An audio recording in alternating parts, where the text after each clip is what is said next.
Minamahal kong Giselle at Aladdin, narito kayo ngayon dahil napagpasyahan ninyong pagpuklurin ang inyong pagmamahalan sa harap ng sambayanan.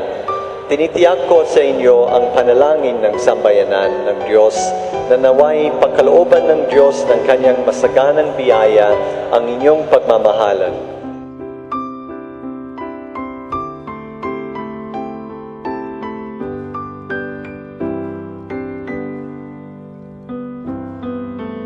Giselle, bukal ba sa iyong loob ang iyong pagparito upang magkaisang dibdib ni Aladdin na iyong pagmamahalin at paglilingkuran habang buhay?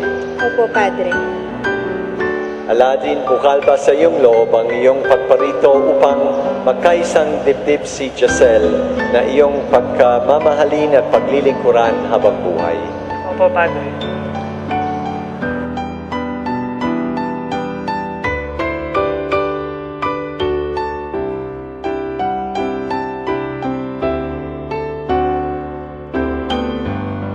Dulot mo sa amin, O Panginoon, na magkaisa ang aming mga puso at kaluluwa mula ngayon, sa kaginhawahan man o sa kahirapan, sa kalusugan man o sa karamdaman, hanggang sa huling sandali ng aming buhay.